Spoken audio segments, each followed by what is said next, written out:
Bismillahirrahmanirrahim. Assalamualaikum warahmatullahi wabarakatuh.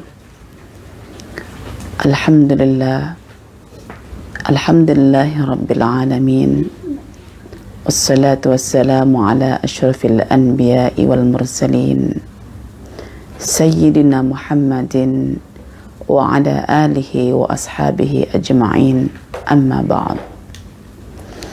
قال الله تعالى في القرآن الكريم أعوذ بالله من الشيطان الرجيم بسم الله الرحمن الرحيم سنريهم آياتنا في الآفاق وفي أنفسهم حتى يتبين لهم أنه الحق وقال تعالى أيضا في القرآن الكريم أعوذ بالله من الشيطان الرجيم بسم الله الرحمن الرحيم إن في خلق السماوات والأرض واختلاف الليل والنهار لآيات لأولي الألباب الذين يذكرون الله قياما وقعودا وعلى جنوبهم ويتفكرون في خلق السماوات والأرض ربنا ما خلقت هذا باطلا سبحانك فقنا عذاب النار صدق الله العظيم. Alhamdulillah, rekan-rekanku muslimin dan juga muslimat yang dirahmati oleh Allah.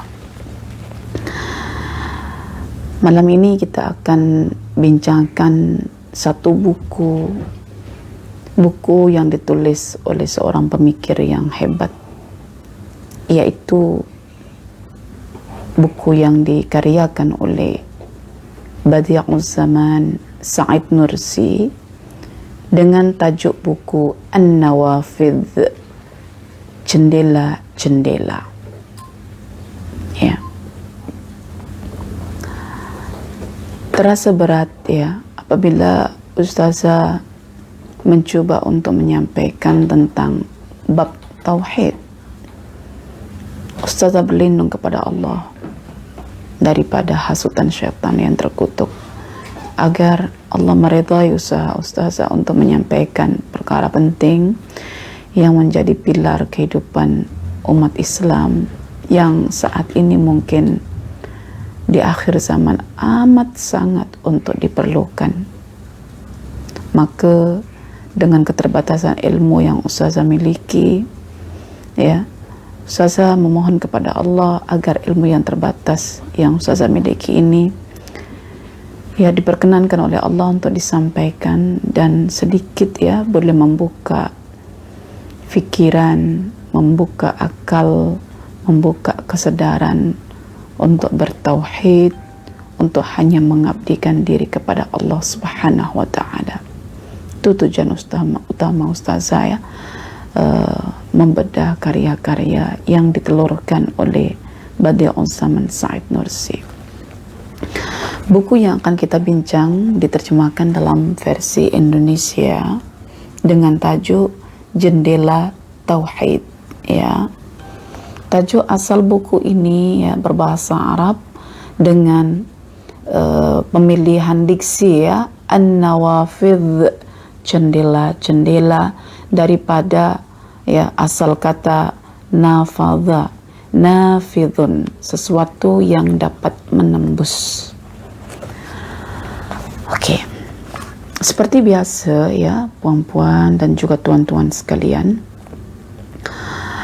perbincangan dalam siri Aku dan Buku akan dimulakan dengan latar belakang penulisan buku, konten buku, ya, dan sedikit sampel-sampel dari konten itu yang boleh kita dedahkan untuk memotivasi para pemirsa sekalian untuk melakukan follow up pembacaan secara total ya kepada buku yang sudah dimiliki ya. Itu tujuan pembedahan buku dalam tajuk siri Aku dan Buku. Ya, ini bulan yang ke-9, bermakna ini buku yang ke-9 lah yang kita bedah ya, puan-puan dan tuan-tuan sekalian. Baik, saya mulakan dengan satu prolog daripada saya sendiri selepas saya membaca buku ini. Jika dengan adanya jendela kita boleh melihat wujudnya alam di sekitar, maka dengan adanya alam kita boleh melihat wujudnya Tuhan dan keesaannya. Alam semesta beserta fenomenanya itu adalah laksana sebuah jendela yang dapat memperlihatkan kita kepada kewujudan Tuhan, kepada keesaan Tuhan, kepada kesempurnaan dan keindahan sifat-sifat Tuhan. Jika sebuah rumah tidak memiliki jendela, apa arti dan nilai sebuah rumah? Begitu juga jika dunia ini tidak memiliki alam semesta beserta fenomenanya, apalah nilai dan arti sebuah dunia? Keindahan rumah terletak pada adanya jendela. Demikian juga keindahan alam, keindahan dunia terletak pada adanya alam semesta. Jika rumah tidak indah tanpa adanya jendela, maka jendela juga tidak indah tanpa adanya alam semesta. Dengan adanya alam semesta yang tersusun rapi, indah, kemas, itu petanda bahwa di sebalik alam ini ada satu pelaku yang memperlakukan alam ini sehingga alam ini dalam keadaan sentiasa teratur, sentiasa rapi, kemas. Itu menunjukkan betapa bijaknya pencipta itu. Ya, hanya saja kita yang sudah terbiasa dengan kehidupan yang instan, kehidupan bandar, kehidupan yang serba selesa, kehidupan yang lebih memprioritaskan hasil kreasi manusia dengan adanya ekon, dengan adanya kereta, dengan adanya fasiliti-fasiliti yang lain, membuat kita tidak menikmati semilir angin, membuat kita tidak begitu menikmati tegaknya kaki untuk berjalan dan lain sebagainya, sehingga kita lebih teruja ketika manusia menciptakan kreasinya untuk menandingi dan menyamai kuasa Tuhan kita. Ya, betapa banyak dunia sekarang heboh dengan adanya satu robot yang diberi nama robot Sophia, yang katanya boleh feel, boleh merasa, boleh beremosi laksana manusia. Tapi tidakkah kita merasa bangga dengan ciptaan Tuhan kita sendiri yang boleh feel sesuatu, boleh bersedih, boleh berbahagia, boleh rasa gelisah, boleh rasa bercita dan lain sebagainya. Kenapa? Ya, jadi ini akan kembali membuka tentang kekuasaan Allah berbandingkan dengan cipta-ciptaan reka cipta manusia. Baik, ini satu prolog daripada saya. Kemudian karena ini kita bedah buku, maka kita cuba di sini untuk melihat tentang tujuan buku ini ditulis. Ya, pertama, kenapa penulis memilih tajuk Jendela Tauhid? Yang kedua, mengapa penulis di sini membataskan 33 jalan mengenal Allah? Yang ketiga, siapa sebetulnya sasaran dalam penulisan buku ini? Dan yang keempat, apa tujuan daripada penulisan buku ini? Itu semua kita boleh dapatkan pada kata pengantar dalam buku ini, ya. Jadi dengan membaca kata pengantar yang ringkas ini, kita sebenarnya boleh melihat secara am kandungan buku ini, ya. Mengapa diberi tajuk An-Nawafid, jendela-jendela? Mengapa dibataskan pada 33 jalan mengenal Allah? Kepada siapa sasaran buku ini ditulis? Dan untuk tujuan apa buku ini ditulis? Ya, pertama, bila kita buka pada muka surat bukan muka surat ya, tak tahu nih ya. Yang jelas pada kata pengantar ya, pada kata pengantar kita akan dapati ya puan-puan dan tuan-tuan sekalian, bahwa buku ini diberi tajuk An-Nawafidh, yaitu jendela-jendela ya. Disebabkan karena dalam pandangan penulis, setiap kewujudan di alam semesta ini adalah berperanan sebagai jendela yang mengarah kepada tauhid. Ya. Kalau kita baca dalam tulisan ini, bahwa dalam pandangan penulis, setiap entiti, yaitu kewujudan yang ada di alam semesta ini adalah berposisi, berperanan sebagai jendela yang mengarah ke alam tauhid. Jadi kalau saya sendiri melihat pemberian tajuk ini tidak mudah untuk dilakukan oleh mana-mana penulis apabila penulis itu tidak memiliki satu kebiasaan memikir, menganalogi dengan daya imajinasi yang tinggi. Bila buku ini diberi tajuk Nafidhatun An-Nawafidh, jendela, saya terus melihat dan mengimajinasikan tentang jendela dulu. Maka saya sendiri selepas membaca buku Jendela Tauhid ini, saya berusaha memposisikan tempat saya belajar adalah terus menghadap ke jendela. Dan jendela itu, ya, saya akan singkap tabir yang membatasi, menghalang jendela itu, agar supaya saya boleh memandang entiti yang ada di luar jendela itu.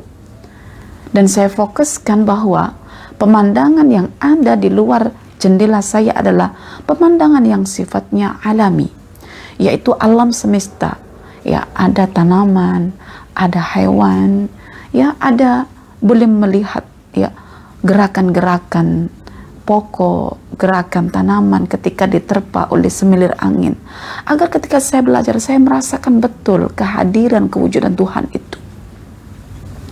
Jadi tatkala saya membaca tajuk buku ini An-Nawafidh, jendela-jendela, saya boleh membayangkan bahwa jendela itu dalam bahasa Arab itu adalah berasal dari kata nafadha, menembus, nafidhatun, sesuatu yang dapat menembus, an-nawafidhu, segala sesuatu, banyaknya benda, banyaknya sesuatu yang boleh menghantarkan kita untuk menembusi sesuatu yang ada di luar itu.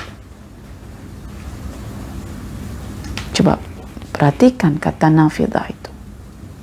Bermakna jendela itu adalah sesuatu yang boleh memperlihatkan kita akan sesuatu yang ada di sebalik.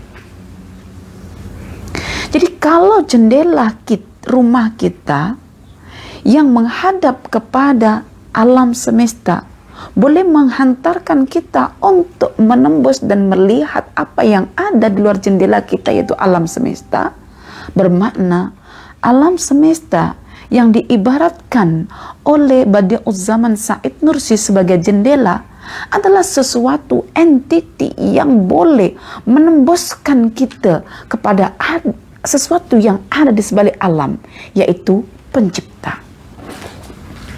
Coba tengok, itu makna jendela. Bermakna kalau alam semesta itu diibaratkan seperti jendela, itu tandanya melalui alamlah Allah boleh memperlihatkan kita akan kewujudannya, akan keesaannya, akan kesempurnaannya. Namun sayang seribu sayang, kita baru mengenal alam itu adalah jendela. Setelah sekian lama kita hidup bersama rumah kita yang tidak indah tanpa ada jendela, sampai kita ukur size jendela, sampai kita desain jenis jendela, sampai kita nak fokus, nak diletakkan dekat mana jendela rumah kita, menghadap ke arah mana jendela kita. Baru kali ini kita boleh sadar alam semesta adalah jendela tauhid kita. Oke. Lalu mengapa tajuk ini ya dibataskan pada 33 jalan mengenal Allah melalui alam semesta itu. Ya. Bukan ini menunjukkan keterbatasan bahwa hanya 33 jalan saja boleh memperkenalkan kita akan kewujudan Tuhan kita, boleh memperlihatkan kita akan kewujudan Tuhan kita. Bukan. Tetapi begitu luasnya ilmu Allah, begitu beragamnya entiti yang ada di alam semesta ini, sehingga penulis bertabarruk, yaitu menggunakan sampel 33 dengan mengikut ketentuan hadis Nabi berupa zikir yang dibaca selepas sholat adalah 33 kalimat tasbih. Ya, itu alasan peletakan 33 jalan mengenal Allah. Sebetulnya tak terbatas jalan untuk mengenal Allah. Karena apa? Alam semesta diciptakan Allah tidak terbatas untuk kita hitung. Oke, karena alam itu manifestasi ilmu Allah. Dan ilmu Allah itu aliyun al-muta'al. Sangat tinggi dan meninggi untuk dijangkau oleh akal manusia. Oke, lalu kepada siapa buku ini disasarkan? Kepada dua golongan. Satu kepada golongan non-muslim yang mengatasnamakan dirinya sebagai seorang ateis. Dan kepada seorang mukmin yang mungkin imannya itu rapuh, lemah, atau taklid semata-mata.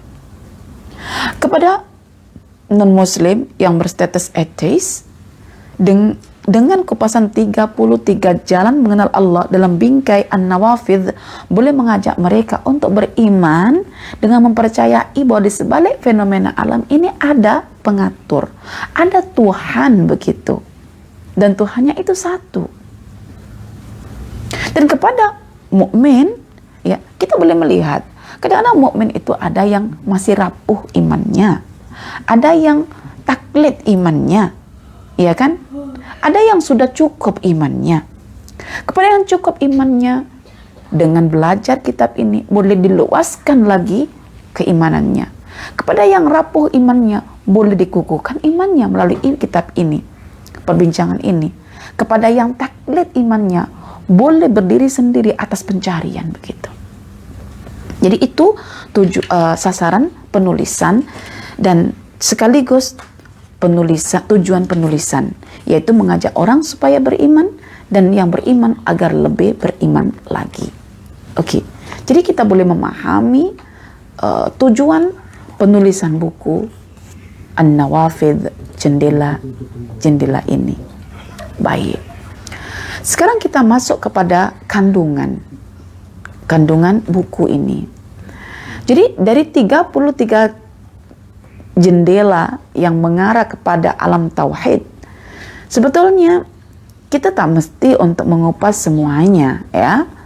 Kita boleh membaca secara perlahan setiap hari, satu pembacaan, hari berikutnya. So bermakna 33 hari kita boleh mengenal Tuhan kita, memaknai arti kewujudan Tuhan kita, dan mengakui arti keesaan Tuhan kita, untuk kemudian dengan suka hati kita berubudiyah hanya kepadanya sahaja. Jadi kalau saya bacakan di sini, jendela pertama pemenuhan keperluan, ya. Tapi saya rasa puan-puan kena baca sendirilah kontennya, tak perlu saya bacakan terlalu banyak. Tapi kalau saya nak bacakan juga tak mengapa, ya. Tak banyak jugalah masa yang diambil, mungkin 5 menit cukup, ya. Supaya nanti ada macam satu tarikan gitu, ya. Benda ini ada masalah dalam hidupku, ternyata dihuraikan dalam kitab ini. Semoga dengan adanya pembacaan konten ini sedikit sebanyak boleh merangsang, ya, pemikiran-pemikiran yang sebelumnya sudah terbit namun terputus karena tidak ada jawaban. Dengan adanya pembacaan ini mungkin ada jawaban kelak, ya.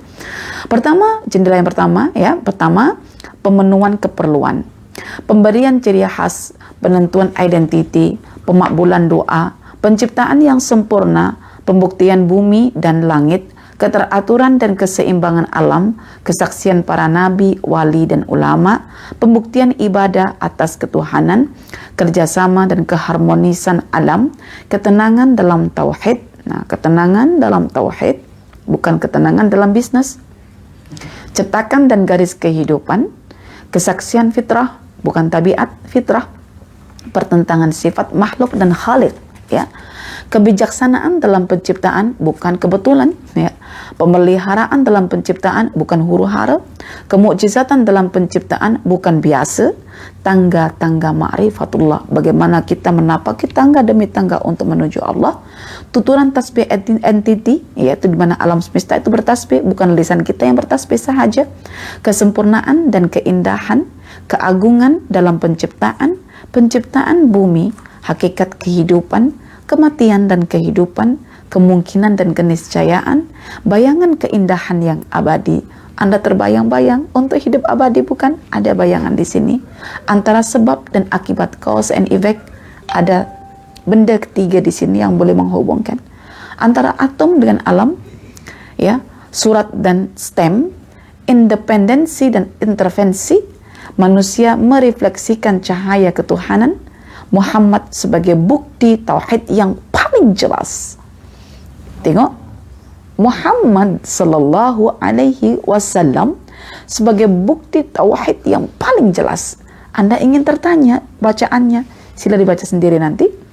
Al-Quran adalah samudra kehidupan. Itulah 33 konten yang ada dalam kitab Jendela Tauhid. Lalu, ketika kita melihat konten Jendela Tauhid di sini, kita boleh melihat bahwa penulis tidak segera untuk memasuki konten yang pertama, yaitu tentang pemenuhan keperluan. Bukan. Tapi penulis mencoba dulu untuk memberikan satu muqaddimah dengan memilih ayat Al-Quran, yaitu dalam surah Fussilat, surah yang ke-41, ayat 53, yang Ustazah baca sebagai pembukaan pembedahan buku ini tadi. Sanurihim ayatina fil afaqi wa fi anfusihim hatta yatabayyana lahumul haq. Membaca muqaddimah penulis sendiri itu sangat membantu dalam memahami jalur penuturan-penuturan dalam penulisan. Itu yang Ustazah kalau membaca buku beliau, Ustazah akan tengok dulu apa muqaddimahnya, untuk menggambarkan secara luas apa yang akan disampaikan dalam tiap-tiap lembaran penulisannya. Oke?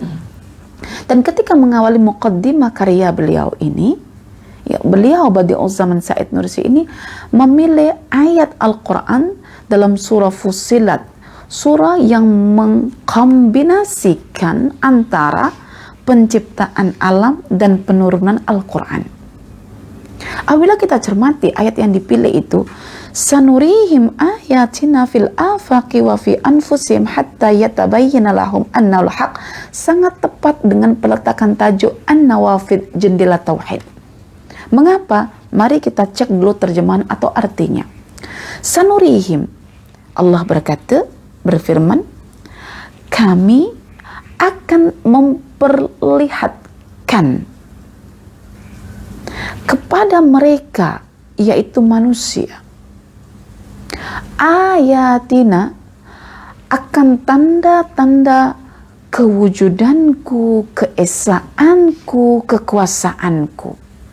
Dekat manakah kewujudan Allah, keesaan Allah, kekuasaan Allah dapat dilihat? Fil afaq, dekat penjuru alam, wa fi anfusihim, dan dekat dalam diri manusia. Untuk apa sebetulnya Allah memperlihatkan kewujudannya, keesaannya, kekuasaan pada semesta alam itu? Hatta yatabayyana lahum annahul haq, agar manusia itu mau mempercayai konten yang disampaikan oleh Al-Quran. Quran menyampaikan 3 prinsip utama keagamaan. 1, keesaan Allah. 2, adanya hari kebangkitan. 3, adanya misi kenabian Muhammad sallallahu alaihi wasallam. Ketiga-tiga itu dapat dipercayai oleh manusia melalui jendela alam semesta. Daripada tabir jendela ketika disingkap tabirnya itu akan tersela kewujudan Allah, keesaan Allah, dan kekuasaan Allah. Jadi kalau kita boleh melihat pada ayat itu, al-afaq dengan al-anfus yang merupakan manifestasi alam semesta itu adalah jendela sebetulnya yang boleh menembuskan kita menuju al-ayat, yaitu keesaan Allah, kewujudan Allah, kekuasaan Allah. Asalkan Allah berkehendak untuk memperlihatkannya kepada kita. Karena itu ramai mata-mata manusia yang memandang alam semesta, tapi kosong, tidak menemukan apa yang ada di sebaliknya, karena Allah tidak memperlihatkannya. Mengapa? Karena manusia tak berkehendak untuk mencari Tuhannya. Karena itu sesiapa yang berkehendak untuk mencari Tuhannya, melihat Tuhannya, mengetahui Tuhannya melalui jendela alam semesta, sanurihim, Allah akan perlihatkannya kepada mereka. Akhirnya kita boleh menemukan kewujudan Allah, kesempurnaan sifat-sifat Allah yang terserlah melalui nama-namanya. So di sebalik alam semesta itu ada namanya Allah Ar-Rahman, Allah Ar-Rahim, Allah Al-Malik, Allah Al-Quddus, Allah As-Salam, Allah Al-Mu'min, Allah Al-Muhaimin, Allah Al-Aziz, Allah Al-Jabbar, Allah Al-Mutakabbir, Allah Al-Khaliq, Allah Al-Bari, Allah Al-Musawwir, Allah Al-Aziz, Allah Al-Hakim, dan lain sebagainya. Karena apa? Karena menurut Badi'uz Zaman Said Nursi bahwa nama-nama Allah itu merupakan pelita yang menerangi istana alam semesta. Nama-nama Allah itu merupakan kabel telekomunikasi yang boleh menyambungkan seorang hamba dengan Tuhannya ketika ada masalah. Dari melalui alam semesta yang merupakan jendela itu, kita boleh mengambil nama-nama Allah, kita boleh mengenal sifat-sifat Allah, dan pada kemudiannya kita boleh menjalin tali komunikasi dengan Tuhan kita. Allahu Akbar, walillahil hamd. Karena itu perempuan dan tuan-tuan, karena sasaran buku ini adalah yang diperuntukkan untuk pertama kali adalah kepada kalangan ateis, untuk membuktikan wujudnya Tuhan, maka Badi'uz Zaman Said Nursi memulakan satu muqaddimah yang bagi saya, bukan bagi ateis, bagi saya yang telah beriman, saya mengatakan saya beriman pada Allah, saya mengambil manfaat yang luar biasa. Walaupun buku ini sasaran utamanya adalah kepada kalangan ateis, tapi setidaknya saya melihat ketika saya sangkut dengan buku ini, ada sedikit sifat ateis dalam diri, ada sedikit, ya kita katakan ilusi dalam keimanan diri. Sehingga mengapa saya suka dengan muqaddimah yang dikemukakan oleh beliau ini, muqaddimah yang saya rasa, ya, melalui pembacaan saya, amat jarang menemukan seorang pemikir yang boleh membuat satu muqaddimah tetapi memiliki dua makna.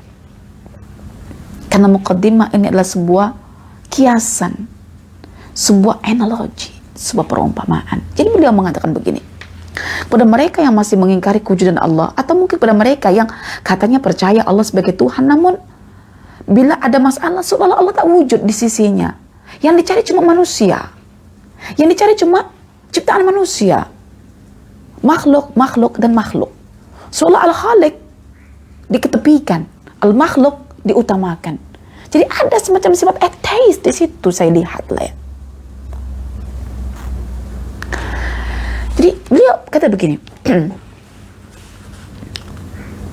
dalam pembukaannya, kepada mereka yang masih mengingkari wujudnya Tuhan, coba perhatikan bagaimana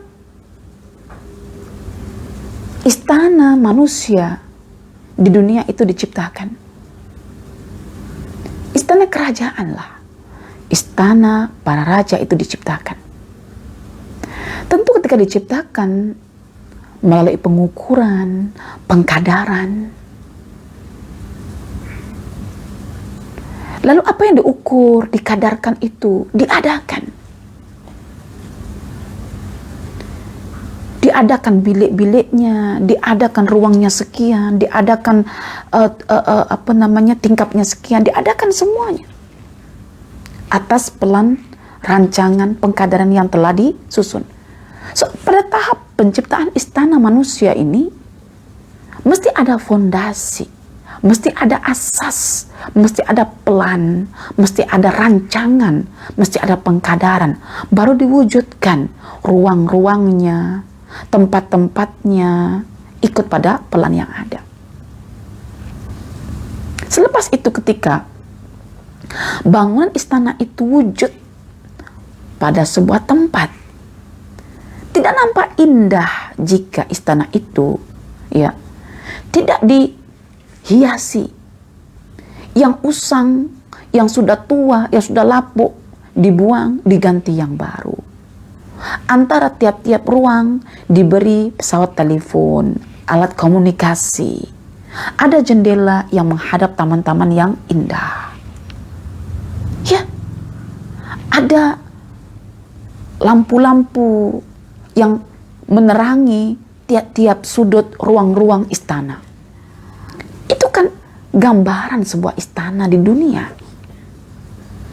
So, Allah sebagai pencipta alam semesta, alam itu sebetulnya adalah istana Allah. Ada namanya istana alam kalau kita analogikan. Ada namanya istana alam semesta. Ada istana yang terdiri daripada langit dan bumi. Ketika Allah hendak menciptakan istana alam, Allah mengkadarkan masanya 6 zaman, 6 ayam. Nak menciptakan istana buminya saja dua periode, 2 zaman. Nak ciptakan istana langitnya saja 2 zaman. Apa yang ada antara langit dan bumi, yang mengisi ruang langit dan bumi, 2 zaman. 6 ayam. Boleh dicek dalam surah Fussilat. 6 zaman. Ketika dikadarkan nak ciptakan bumi dulu, Allah bina fondasi bumi dulu. Bumi, ya, akhirnya dibenakan gunung di atas bumi. Kalau tidak ada gunung ganang, ya, istana bumi itu hanyalah diibaratkan seperti mana kepala besar yang lembek, tidak dapat dihuni manusia. Maka biar kuku, dikasih batu karang, dikasih batu gunung ganang. Supaya kuat bumi itu ketika diputarkan dengan putaran yang begitu cepat. Itu cara Allah mengkadarkan dulu bumi. 2 zaman diciptakan bumi itu. Baru menuju langit. Disempurnakanlah langit, kejadian langit itu. Ketika sudah jadi langit dan bumi itu, ya, tidak cukup kejadiannya itu atas plan yang sudah ada, dirancang size-nya, kadarnya, berapa tempo harinya, berapa lama bertahannya langit dan bumi itu. Tidak, tetapi diindahkan sehingga ada namanya perhiasan langit, ada perhiasan bumi. Bumi terhias dengan adanya 4 musim, betul tak? Dengan adanya musim bunga pada musim semi, dengan adanya perhiasan buah pada musim panas, dengan adanya perhiasan dedaunan di atas permukaan bumi, nampak tercium aroma bau bumi yang begitu harumnya ketika musim gugur. Betul tak? Ya, ada perhiasan untuk bumi ketika musim sejuk dengan adanya hujan ais, salji. Itu semua keindahan dan perhiasan bumi. Ya. Kemudian langit dihias, adanya bulan, adanya matahari, adanya bintang gemintang, planet-planet yang lain. Masya Allah, luar biasa. Lalu keindahan istana alam langit dan bumi ini semakin terserlah ketika Allah meletakkan nama-nama Allah menghias. Allahu nurus samawati wal ardh. Dengan apa Allah menghias, menerangi istana alam semesta? Kalau istana para raja diterangi dengan adanya pelita, lampu. Ya, alam semesta yang merupakan istana Allah diterangi dengan apa? Dengan nama-nama Allah. Nama-nama Allah yang akan menerangi alam semesta ini. Sekaligus nama-nama Allah dijadikan sebagai media telekomunikasi untuk menghubungkan hajat, keperluan manusia ketika ditimpa musibah agar dipanjatkan kepada Allah. Hello, itu bahasa dunia. Tetapi kalau kita Allahumma Antas Syafi, dipanggil nama Allah Asy-Syafi. Ya Rahman, Ya Rahim, dipanggil nama Rahman, dipanggil nama Rahim. Ya Aziz, Ya Jabbar, Ya Mutakabbir, dipanggil selari dengan keperluan manusia itu ketika diuji Allah di atas permukaan bumi ini, di atas istananya ini. Adakah ciptaan Allah dengan pelan 6 period, dengan adanya perhiasan di bumi, di langit, dengan adanya pencahayaan nama-nama Allah, dan adanya kabel telekomunikasi nama-nama Allah, itu drastis seketika instan? Tidak. Allah menggunakan tahapan masa untuk melihat kesempurnaan. Begitu kemasnya, begitu rapinya istana alam semesta. Bukan istana Cinderella, istana alam semesta. Kita dibuai perfilman istana Cinderella, tetapi kita tak pernah sadar kita sekarang itu duduk di istana Allah. Kita sebagai tetamu istimewa Allah, di mana alam semesta ditundukkan sebagai pelayan kita.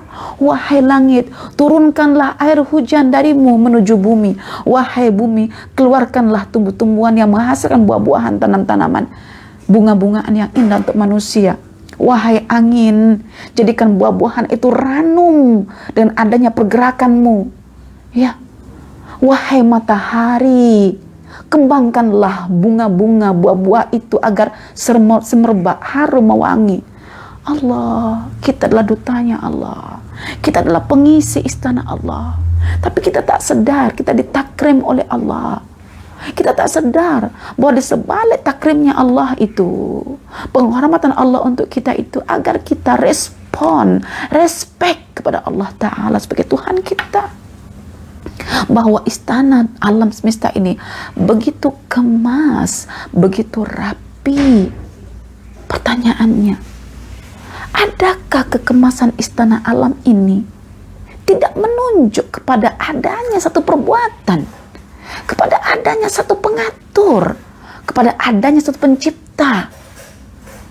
Begitu bijaknya pengatur, begitu bijaknya pencipta, sehingga tidak bertembung antar satu sama lain untuk memberikan sebuah nama istana alam itu.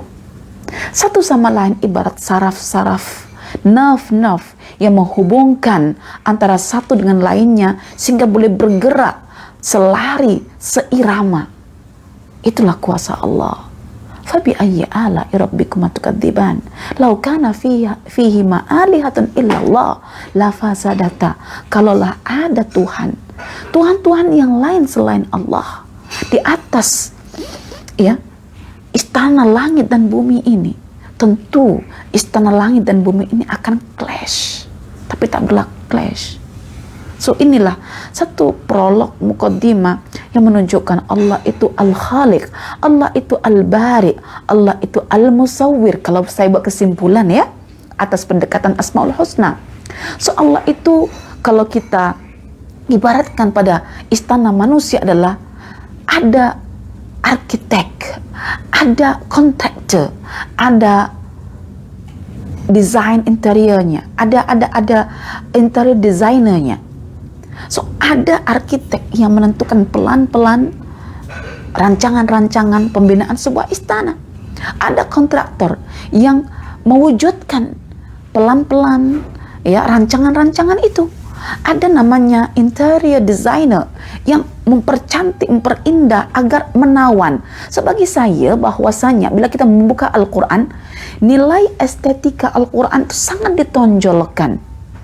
Sangat ditonjolkan sisi keindahan, kecantikan alam semesta untuk merangsang kita bahwa ada pencipta yang esa, yang perlu kita kagumi kebijaksanaannya, keindahannya, kesempurnaannya melalui nilai estetika, nilai keindahan yang ada di sebalik fenomena alam itu. Maka sering Quran mengatakan walaqad zayyana as-samaa'a ad-dunya bizinatil kawakib afalam yanzuru ila samai fawqahum kaifa banainaha wa zayyannaha wa ma laha min furuj. Kata zina dalam Quran ditampilkan menghias fenomena alam semesta. Dan manusia diciptakan oleh Allah secara fitrah cenderung pada keindahan. So alam semesta manifestasi keindahan Allah. So di sebalik alam semesta ada nilai tauhid. Ada nilai tauhid Allah. Baik. Itu prolog cukup panjang. Dan daripada konten yang ada dalam buku ini, puan-puan dan tuan-tuan, saya memilih mungkin tak banyak. Saya pilih 3 saja, bilangan witir. Kalau satu mungkin sangat ringkas, saya pilih 3 saja ya. Saya pilih 3, nanti puan-puan boleh cek ya, pada muka surat 55 tentang tangga ma'rifatullah, muka surat 59 tentang tuntunan tasbih alam semesta. Kita bercermin bahwa alam semesta adalah cermin yang kukuh bagi kita, cermin yang begitu indah bagi kita, bukan cermin yang menipu kita seperti cermin yang kita adakan di rumah kita yang boleh ditipu. Kemudian yang ketiga adalah muka surat 75 mengenai penciptaan bumi ya. Saya ambil 3 saja sampel pada 33 tangga mengenal Allah ini, saya ambil 3 saja ya. Pertama, dalam buku ini walaupun 33 tangga menuju ma'rifatullah disebutkan, hakikatnya saya perhatikan ada 2 model penulisan di sini. Satu penulisan yang sifatnya bebas tanpa ada ayat Al-Qur'annya ya, dan satu lagi penulisan yang terikat dengan adanya ayat Al-Quran. Oke, jadi saya memilih ya huraian yang di situ disertakan ayat-ayat Al-Quran supaya kita boleh connect antara alam dengan Al-Quran, antara tadabbur dengan tafakkur, begitulah. Oke, boleh diambil sampel ya, puan-puan dan tuan-tuan, muka surat 55 tangga ma'rifatullah. A'udzubillahi minasyaitonirrajim. Bismillahirrahmanirrahim. Awalam yanzuru fi malakutis samawati wal ard. Maksudnya, dan apakah mereka tidak memperhatikan kerajaan langit dan bumi? Ini maksud saja. Tapi kalau kita rujuk kepada tata bahasa Al-Quran, tidak seperti itu maksudnya. Apabila kita melihat ada fi'il di sini, awalam yanzuru, lalu ada preposisi, yaitu kata depan fi, harful jar. Ya. Awalam yanzuru fi malakut. Ya. Dan apakah mereka belum lagi melihat, memperhatikan pada kerajaan langit dan bumi? Pada. Yanzuru bila sambung dengan huruf fi, itu saya tambahkan di sini ya. Itu sudah mengandungi arti kita diminta bukan sekadar memperhatikan. Seperti Allah katakan, unzuru ila, just memperhatikan. Sambil duduk, menunggu, melihat. Itu yang zuru ila. Tapi kalau yang zuru fi, itu sudah ada proses pemikiran untuk mengambil ibrah. Karena fi itu menunjukkan di dalam apa? Pemikiran kita. Jadi, melihat dengan tujuan lil i'tibar. Itu yang zuru fi. Itu kalau kita belajar tentang tata bahasa. Sangat menarik karena akan memberikan sebuah makna. Jadi perhatikan binaan kalam Tuhan, baru kita akan menemui makna yang kita cari selama ini sebagai satu hasilan tadabbur. Baik. Jadi ayat ini menggesa kita untuk melihat sambil mencari ibrah atas pemikiran di sebalik kerajaan Allah, istana Allah yang ada di langit dan yang ada di bumi. Oke. Jadi ayat ini sebetulnya mengulas muqaddimah yang ditulis oleh Badi'uzzaman Said Nursi. Jadi beliau mengatakan secara ringkasnya, apabila kita memperhatikan istana Allah, istana alam semesta, ya, saya katakan sekarang, Anda bukan duduk dekat tempat biasa-biasa. Anda sekarang duduk dekat istana alam, namanya istana bumi, yang berpayungkan istana langit. Oke, jadi Badi'uzzaman Said Nursi mengatakan bahwa istana alam adalah merupakan mahakarya yang terindah. Dan setiap mahakarya yang indah itu akan menunjuk adanya satu perbuatan. Dan apabila dibuktikan adanya satu perbuatan, itu menunjuk adanya pelaku. Dan bila ada pelaku, itu menunjuk adanya nama. Dan bila ada nama, itu menunjuk adanya sifat. Dan bila ada sifat, itu menunjuk adanya potensi. Bila ada potensi, itu menunjuk adanya zat. Dan bila adanya zat, itu menunjuk adanya kewujudan. Bila wujud, maknanya Allah itu wujudnya esa. Allah itu adalah sempurna. Allah itu adalah maha indah, maha baik. Begitulah rangkaian atau kesan daripada penentuan adanya istana alam semesta yang kita boleh melihat begitu rapi, tersusun, kemas. Kalau tidak rapi, apa dalil yang mengatakan tak rapi itu? Coba tengok. Apabila bunga mekar, ya Allah ya Rabb, rapi sungguh. Oke, saya sekarang mulai belajar nak membela satu bunga namanya orkid. Nak coba membela bunga ini, bukan saya nak menunjuk sebagai orang kaya. Karena selalunya bila saya memperhatikan orkid yang dijual di Bangi relatif lebih murah berbandingkan orkid yang dijual di Damansara. Tahun 2013, 2013, saya membeli orkid tahun itu tuh sudah harga Rp60. Ya, saya belum kenal lagi secara intensif tentang nama-nama Allah. Setelah saya mengenal intensif nama Allah itu bila saya berinteraksi dengan karyanya Muhammad Ratib Nabulsi. Jadi tahun 2017 awal tuh saya buat kelas intensif 3 tahun untuk hatamkan nama-nama Allah. Ya, melalui Mausu'ah Al-Asma'ul Husna 4 jilid. Oke. Masa itu tahun 2013 tuh saya bukan orang kaya. Saya bukan orang yang berada. Tapi adanya duit itu membuat saya tertarik. Cantiknya orkid itu. Tapi saya tak tahu cara mengurusnya. Dan tidak tahu cara berinteraksi dengannya. Hanya subhanallah, kagum begitu sajalah. Ya macam puan-puan dan tuan-tuan sebelum kenal lagi nama-nama Allah lah, kan begitu. Lebih kurang sama aja lah. Tapi sekarang saya melihat adanya kekemasan, kerapian. Ya, proses bunga orkid itu berkembang dengan beraneka ragam bentuk, rupa dan warna-warninya. Yang awal berkembang, memekar daun bunganya, ya, disusul lagi, sampai penuh. Ya Allah, saya katakan kemas dan rapi. Bukan cuma itu, indah dan menawan. Dan ada cara perawatannya. Adakah ini kebetulan? Takkan kebetulan itu berkali-kali berlaku. Yang namanya kebetulan itu kan sekali-sekala. Ini berkali-kali berlaku benda macam ini. Ketika sudah muncul tunasnya, ya, dengan batangnya yang berisi, itu tanda dia akan berbunga. So, sistem itu sudah kita boleh lihat. Ya.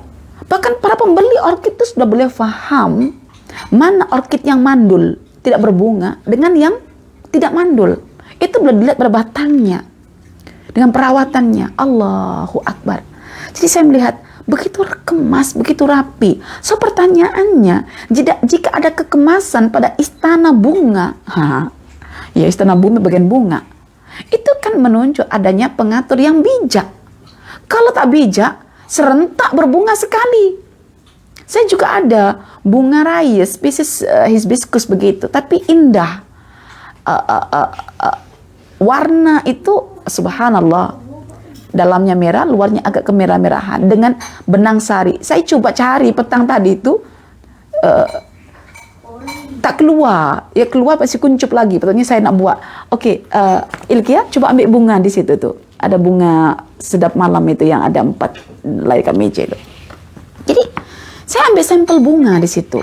Karena itu puan-puan, selepas kita baca muka surat 55 ini, alangkah baiknya kita berpindah pada muka surat 59. Beliau pada zaman Said Nursi ini untuk membuktikan bahwa alam semesta ini tidak terjadi secara kebetulan. Kita ambil sampel alam yang ada di bumi yang kita contohkan bunga, ya. Jadi ini Masya Allah, ini bunga, ya. Bunga ini sangat wangi. Ya, nanti saya tunjukkan sebagai sampel ya bunga ini. Tak apa. Perempuan boleh buka dulu. InsyaAllah. Semut pun suka bau wangi. Dan dia wangi ketika malam saja. Ya, bunga ini saya dibagi tahu bunga apa namanya nih? Bunga sedap malam katanya. Saya pun dihadiahkan. Saya banyak mendapat hadiah orkid, bunga-bunga yang lain ya daripada rakan-rakan kuliah. Ya, dihantarlah saya bunga-bunga ini dan saya rawat. Dan alhamdulillah Allah tumbuhkan, sanurihim ayatina fil afaq, Allah tunjukkan kuasa Allah melalui bunga ini ya, kuasa Allah melalui bunga ini kepada saya. Jadi saya akan petik, saya tak akan luangkan biarkan bunga ini layu begitu saja tanpa saya mencium aromanya. Jadi ini 4 ya, saya petik. Dan dia wangi ketika malam. Kalau pagi tak wangi, siang tak wangi. Oke, nanti saya tunjukkan. Oke, perempuan boleh buka. Ya, satu contoh lagi di sini ya. Muka surat 59. Ya, muka surat 59. Baik. Yaitu Allah berfirman, "Tusabbihu lahus samawati sab'u wal ardu wa man fihinna wa in min syai'in illa yusabbihu bihamdi." Surah Al-Isra ayat 44. Ya. Yang maksud firman itu adalah Allah ya yang menciptakan langit dan bumi tadi, istana alam semesta itu tadi. Ternyata alam semesta yang berbentuk langit yang lapis 7 dengan bumi serta apa yang ada di antara kedua-duanya, yang pada kedua-duanya itu ternyata bertasbih. Tusabbih, bertasbih. Dan tidak ada sesuatu pun di atas permukaan bumi ataupun di langit, melainkan semuanya itu bertasbih. Cuma kita tak tahu tasbihnya, sebab apa? Yang lazim kita tahu tasbih itu adalah lisan kita berujar, bertutur. Subhanallah, subhanallah. Itu tasbih. Tapi adakah alam semesta itu bertasbih macam kita punya tasbih? Tentu tidak. Karena itu Allah mengatakan kalian tak faham tasbihnya. Karena itu para ulama berusaha untuk memahami, termasuk Badi'u Zaman Said Nursi, untuk memahami betul alam semesta itu bertasbih, lalu bagaimana cara bertasbihnya. Ya, karena itu perempuan dan tuan-tuan, ayat itu, ayat 44 surah Al-Isra, "Tusabbihu lahus samawati wal ardu wa man fihinna", bertasbih kepada Allah, ya, semesta langit dan semesta bumi itu. Ya, tidak ada sesuatu yang ada di antara kedua-duanya itu melainkan bertasbih kepada Allah. Oke, saya nak bagi tahu bahwa langit itu ibarat sebuah lembaran. Untuk faham senang ya. Kemudian bumi juga sebuah lembaran. Karena kita faham bahwa langit itu adalah istana Allah, bumi juga istana Allah. Oke, yang dua-duanya disebut sebagai istana alam semesta. Oke, jika langit itu kita gambarkan sebagai lembaran, so pada langit itu ada tulisan. Dan tahukah Anda apa tulisan di langit itu? Tulisan yang menghias langit itu namanya bintang, bulan, matahari. Sedangkan penuturan pada tulisan di langit itu, namanya tulisan itu ada penuturan, ada bacaannya ya. Itu berbentuk ya petir, guru, halilintar dan hujan. Jadi kalau buku ini adalah berisi lembaran-lembaran. Dan tiap lembaran ini ada tulisan. Dan tiap tulisan ini kalau dibaca ada penuturan. So, langit juga diibaratkan seperti lembaran. Ya, lembaran. Yang ada tulisan. Dan ada penuturan. Tulisan pada lembaran langit itu namanya matahari, bulan, bintang.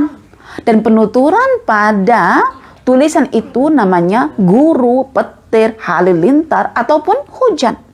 Demikian juga bumi merupakan sebuah lembaran. Dan pada bumi itu ada tulisan. Tulisan yang menghias bumi itu namanya tulisan tumbuhan, ya, pokok, ataupun hewan. Dan penuturan atas tulisan itu namanya daun, bunga, dan buah. Oke, sekarang kita ambil sampel, ya. Kita ambil sampel. Dan saya yakin apa yang dituturkan oleh Badi'u Zaman Said Nursi ini adalah bermula pada ijaz balaghi beliau. Beliau menguasai aspek bahasa yang luar biasa. Aspek bahasa luar biasa beliau kuasai. Sehingga beliau menulis dalam bentuk yang tidak menyusahkan. Dalam bentuk kajian, tapi dalam hasil kajian. Yaitu bagaimana hasil yang dia dapat ketika beliau ini menggunakan pendekatan ilmu balaghah dalam memahami penuturan kalam Allah. So, hasilnya adalah bentuk ilustrasi begitu. So, kita seolah-olah boleh hidup dengan alam itu tatkala kita boleh mengaitkan fenomena alam itu dengan sesuatu yang hidup. dengan diri kita khususnya. Oke, jadi beliau kata, ambillah sampel sekarang di muka bumi, karena kita duduk dekat muka bumi, kita ambil sampel bumi dekat bumi, yaitu ambil sampel bunga. So dari mana kita tahu bahwa bunga itu adalah bukti petunjuk yang jujur dalam membahasakan keesaan Allah? Pernah tak kita menyangka bahwa ketika bunga ini mekar dedaunannya, ya, daun bunga ini mekar, menyerlahkan serbuk sarinya, ya, dan puteknya, adakah ini dianggap satu kejadian yang biasa? Tidak bagi Badi'u Zaman Said Nursi. Bukti yang menunjukkan secara jujur akan keesaan Tuhan bunga ini. So, bunga ini punya Tuhan, dan Tuhan bunga ini adalah Allah yang Esa. Oke? Dan Tuhan bunga ini adalah Allah yang Esa, yang juga Tuhan kita. So kita berhutang pada bunga ini, dimana ketika bunga ini menyerlahkan dirinya, itu tanda bahwa bunga tengah bertasbih, menunjukkan akan keesaan dan ketunggalan Tuhannya. Paham di sini, perempuan? Jadi saya boleh melihat bahwa bunga ini, kalau kita gambarkan nih, bunga ini bertasbih, ya, dan tasbih bunga itu ditentukan dengan daun bunga yang mekar, dengan benang sari yang muncul, dan dengan susunan putik yang mengandungi serbuk-serbuk, ya, tersusun dengan kemas begitu. Ini adalah bentuk tasbih secara menyeluruh. Dan tasbihnya bunga ini boleh dianalogikan dengan tasbihnya manusia. Bila kita bertasbih, kita menggunakan bibir kita. Bayangkanlah bibir kita ini adalah daun bunga yang mekar. Dan bayangkanlah lesan kita ini adalah benang sari yang keluar. Dan bayangkanlah bahwa serbuk-serbuk benih-benih yang tersusun di hujung, ya, bagian putik sarinya itu adalah penuturan tasbih kita. Subhanallah, subhanallah, subhanallah, tersusun.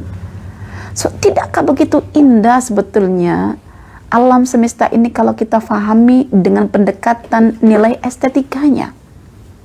Sehingga bagi saya, keindahan itu bukan milik seorang wanita, tapi keindahan itu milik semua manusia atas nama manusia yang bertuhankan Allah. Sehingga kita tak rasa malu kan lelaki yang cium bunga. Tak rasa malu. Muhammad Al-Fatih pun cium bunga juga. Rose. Ya. Begitu wangi. Ya, karena setiap bunga yang bertasbih, memekarkan kelopaknya, daunnya, dia menunjukkan begitu indah, wangi, thayyibnya Allah. Innallaha thayyibun la yaqbalu illa thayyiban. Sehingga kalau Anda misalnya murung, marah-marah, cobalah keluar, tengoklah alam. Justru dengan adanya musibah, kita kena panas matahari, terpaan angin, malah berkembang, mengeluarkan bunga, mengeluarkan aroma. Dan kita kenapa tidak begitu kan? So, bagi saya bunga ini adalah cermin alam yang indah.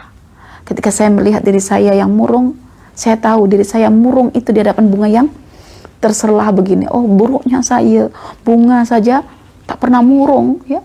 Tapi begitulah Allah akan mengganti istananya. Ketika sudah layu, gugur, diganti lagi tunas yang baru. Ketika Anda sudah tua, sudah renta, sudah nyanyut, sudah berumur 70 tahun, Allah akan ganti dengan generasi berikutnya, zuriat. Seperti rumah kita, kalau buat rumah baru kan, sofa dah lama, dah lapuk, dibuanglah itu. So kita akan dibuang oleh Allah kemana? Ke bumi untuk ditanam, untuk dibangkitkan nanti kemudian atas keesaan Allah. Paham di sini? Oke. Kita ambil sampel yang kedua. Sampel yang kedua adalah pokok. Ya, tadi bunga. Ya, ini bunga. Dan saya perhatikan setiap saya petik bunga mesti semut ada. Semut ada di dalamnya. Bukan hanya semut, kalau di luar kumbang atau lebah tanpa merusak benang sari bunga, mengisap saripati bunga. Karena bunga begitu indah di hadapan kumbang ataupun di hadapan lebah. Sudahkah kita indah di hadapan makhluk yang lain? Ya, itu kita bercermin. Maka sekarang mulailah gunakan cermin alam, cermin yang real, cermin yang konkret, cermin yang jujur dan tidak pernah menipu kita karena dia terkait dengan jiwa kita. Kalau cermin kaca, kita boleh poles-poles ya. Karena dia cuma tengok zahir kita, tak boleh tengok dalaman kita. Tapi kalau alam, dia direct kepada soul kita, jiwa kita, nafs kita. Itulah alam semesta. Oke, baik. Kita ambil sampel sekarang pokok. Bagi saya pokok itu adalah mulut yang ada pada kepala bumi. Karena bumi itu, kalau dalam Quran itu, wallahu yukawirul laila 'alan nahar wa yukawirun nahar 'alal lail. Allah itu melilit siang ke atas separuh kepala bumi, melilitkan malam pada separuh kepala bumi sehingga berlaku malam, siang, begitu ya. Jadi kita boleh bayangkan bumi itu adalah satu kepala yang besar. So, pada kepala itu ada banyak mulut. Ya. Mungkin ada 100.000 mulut. Pada satu mulut saja ada satu lesan yang boleh membahasakan secara jujur akan keesaan Tuhan kita, Allah Subhanahu wa taala. So, mari kita ambil sampel pokok. Bagi saya pokok itu adalah satu mulut yang ada pada kepala bumi, tapi ianya memiliki 3 lesan yang boleh membahasakan secara jujur akan keesaan Tuhan. Betapa tidak? Pada sebuah pokok itu akan ada daun yang menghijau, akan ada bunga yang mekar, akan ada buah yang ranum. Ketahuilah bahwa hijaunya daun, mekarnya bunga, ranumnya buah, itu adalah bentuk tasbih, lesan pada sebuah pokok. So, Anda kalau tanam pokok mangga, pada pokok mangga itu ada daun yang menghijau, itu tasbihnya pokok mangga. So, kemudiannya kita tunggu ada namanya bunga mangga. So, itu adalah bentuk tasbihnya atau lesannya pokok mangga untuk bertasbih. So, nanti kemudiannya bunga itu berubah menjadi buah. Buah terkena cahaya matahari, terkena hembusan angin, boleh membesar dan ranum sehingga menghias pokok itu. Jadi saya tertarik kalau tengok mangga itu menghadap matahari ya, buahnya separuhnya itu warnanya kemerah-merahan seperti pipi orang Mongolia yang apabila kena cahaya matahari itu kemerah-merahan, atau pipi orang Arab di musim sejuk itu ya, merah begini. Saya melihat indah begitu. Dan itulah bentuk tasbihnya pokok. Lagi indah ketika berbunga itu ada kumbang, ada lebah. Ya, sehingga saya ya biasalah untuk memahamkan satu penuturan yang analogical nih. Saya kena melukis ya. Melukis batang pokok. Ya, kita lukiskan daun warna hijau, itu tasbihnya pokok. Kita lukiskan putihnya bunga pada pokok, ya, pokok mangga, itu tasbihnya pokok. Kita lukiskan ranumnya buah mangga pada pokok, itu tasbihnya pokok. Jadi kemana-mana kita ini yang dikelilingi oleh entiti kewujudan alam ini sebetulnya membuat kita banyak bercermin, membuat kita semakin mengetahui ma wara'a dzalik, sesuatu yang ada di sebaliknya itu. Tidak mungkin kan proses yang begitu kemas rapi pada pokok mangga ataupun bunga orkid, saya ambil sampel tadi itu kan ya, itu tidak ada pelaku yang mengatur, menggerakkannya, tidak mungkin. So, mesti ada pelaku di situ, dan ketika ada pelaku kita akan sifati dia. Dan sifat itu akan terkait dengan namanya kan. Oh, sifatnya sungguh bijak, maka ada nama Allah Al-Hakim. Kan begitu. Masya Allah. Jadi, tidak sia-sia semua itu diciptakan oleh Allah Subhanahu wa Ta'ala untuk kita. Ya. Jadi itu pertanyaan yang akan muncul. Apa nilai perhatian kita pada jendela alam itu? Nilai perhatian kita adalah sungguh rapi kejadian alam ini. Pasti dan pasti pelakunya sangat bijak. Karena itu Allah Al-Hakim begitu bijaksana dalam menguruskan fenomena alam semesta ini. Oke, terakhir Anda boleh melihat pada muka surat 75 firman Allah dalam surah An-Naba. Alam naj'alil arda mihada wal jibala autada. Apa maksudnya di situ? Bukankah kami telah menjadikan bumi itu sebagai hamparan? Kita nih tinggal di bumi, tak payah kita bincang dulu planet Jupiter, Saturnus, Uranus, Neptune, Pluto. Jangan bincang jauh yang kita tak boleh memperhatikan dengan mata kita. Kita dekat planet bumi, sudah bumi kita perhatikan lah. Maka Allah selalu perintahkan, tengok bumi lebih banyak. Untuk membina satu keyakinan akan keesaan Allah dalam membangkitkan kita kelak. Bukankah kami telah menjadikan bumi itu sebagai hamparan? Dan bukankah juga kami telah menjadikan gunung ganang itu sebagai pasak?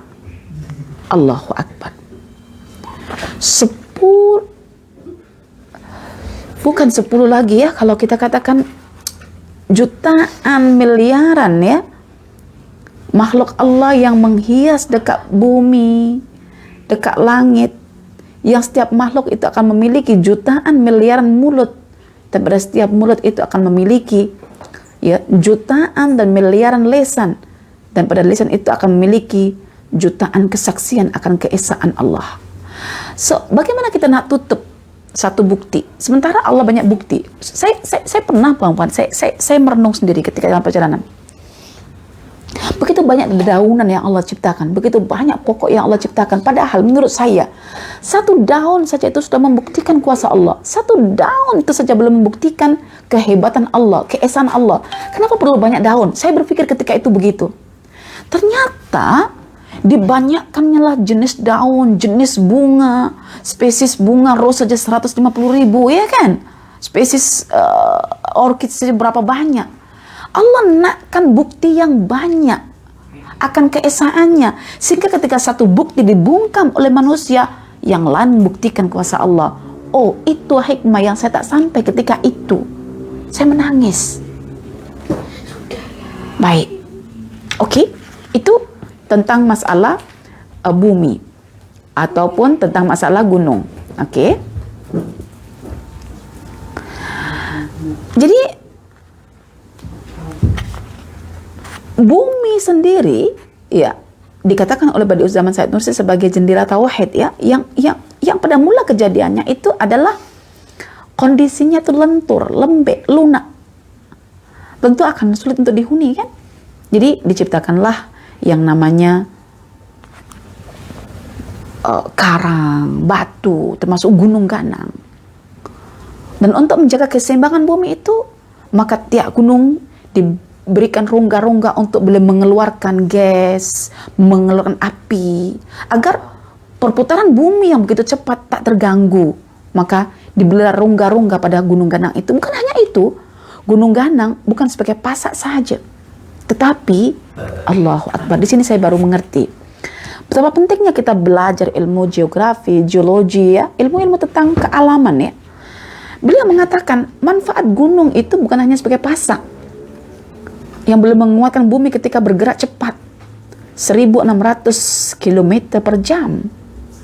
Tetapi beliau mengatakan di sini ya, karena beliau belajar ya ilmu-ilmu alam ya Badi'uz Zaman Said Nursi ini. Jadi ternyata gunung itu, ini saya bagi tahu ya, dia diciptakan oleh Allah adalah untuk membendung gelombang lautan agar lautan itu tidak meluap ke daratan. Kata Al-Imam Ibnu Qayyim Al-Jauzi, sifat air itu adalah mengalir. Kalau sifatnya mengalir, tentulah daratan akan habis dilumat oleh air lautan. Tapi gunung itulah yang boleh menghalang gelombang air tidak menutupi permukaan. Allahu Akbar. Diseimbangkan dan adanya bulan yang boleh memasang, mensurutkan lautan itu.